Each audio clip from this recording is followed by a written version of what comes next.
Back to the daily grind, and y'all know we gotta talk about this. But before we do, make sure you hit subscribe if you're new and hit thumbs up if you're not a baby back bagel biting bitch boy, cause you know what time it is. It's full time. MMA.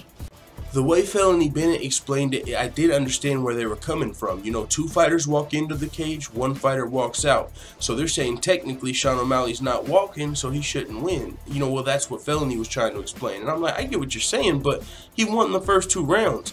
And it's not like his opponent caused the injury. Sean O'Malley was throwing and landing a lot of kicks, you know, and he said he had fractures in the past that led up to it. But it's not like Andre Sukumthov was really just working on that leg all fight to cause that injury or even threw a kick that caused it.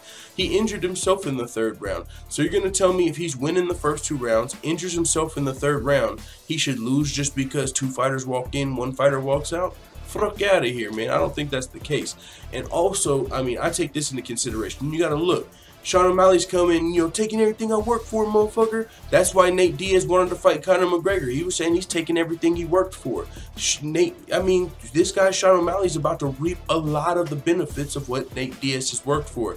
Nate Diaz had to bust in the door of being a pot-smoking fighter, you know what I'm saying? And he's a vegan on top of that. The Diaz brothers got that on lock.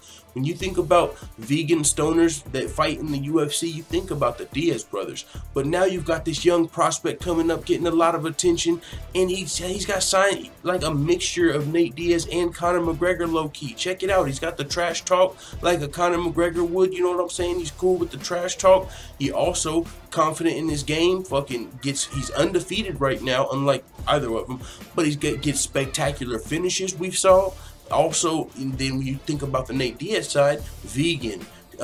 He's just got so much potential, and he's going to rise so fast. After his Dana White's Tuesday Night Contender Series fight, you know, he got the picture with Snoop Dogg. His Instagram went up to like 80,000. He said after his fight last night, you know, in that performance, it went up double that, about 160,000. Low-key, you know what I'm saying? Sean O'Malley's rising and rising and rising quickly to become one of the UFC's biggest rising stars.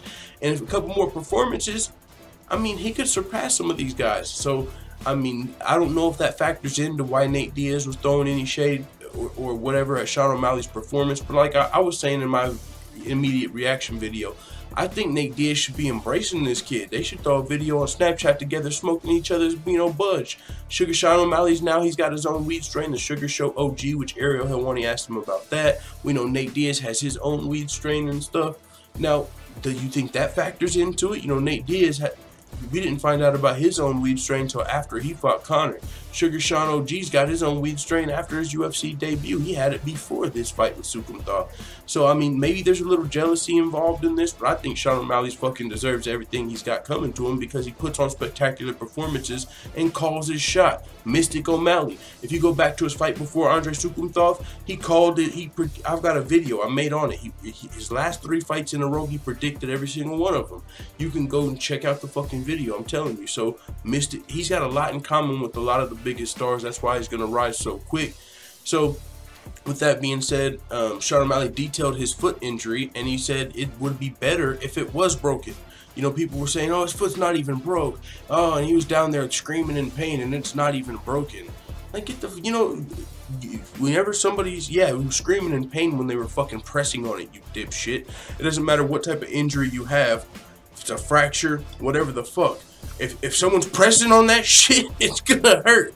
You're putting pressure on it, it's gonna hurt. Oh shit, well, don't fucking do that, you know? Like, you fucking jackasses. It's not like the whole time he was winning when he was talking to Joe Rogan, he was like, fucking Joe Rogan, my fucking leg.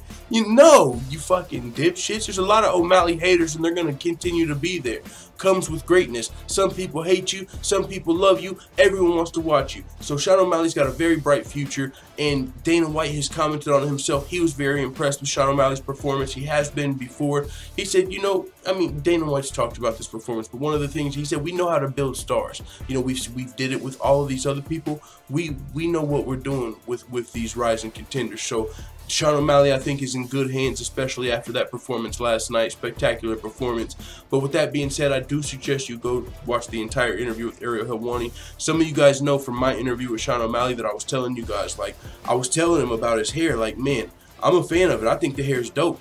But it's just whenever you're fighting, it can get in the way. He came in with the cornrows. He spoke on that in the interview. He said, I think I'm going to do that for my fights. I like the way my fucking head was moving. It feels a lot faster. And I can attest to that. I fucking used to have a big ass fro. And whenever you get that shit braided or cut, I'm telling you, your head's got a whole new level of aerodynamic and shit. Sean O'Malley's already a guy that, you know, he uses his head movement a lot, you know, in counter-striking style, kind of like an Anderson Silva a little bit.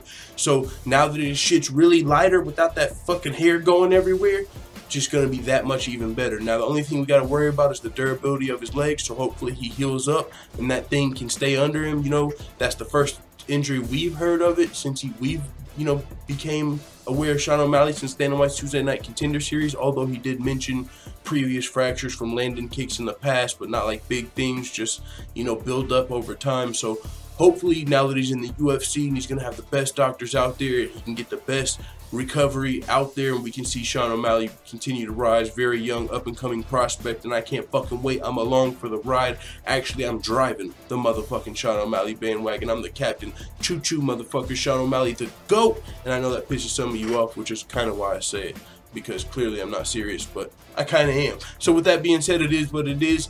Let the full-time family know what you think in the comments, and make sure you go check out Sugar Sean O'Malley's interview on Ariel Helwani's MMA Hour. Great fucking interview. Alright. And by the way, Sean O'Malley, if you're watching this, Fortnite, brother, we gotta fucking play. Alright. And as always, thanks for watching this video. If you enjoyed this video, make sure to hit the subscribe button and also hit the notification bell right next to it so you're notified every time I upload a video. I'm out. Da da da da da! It's the motherfucking DOG.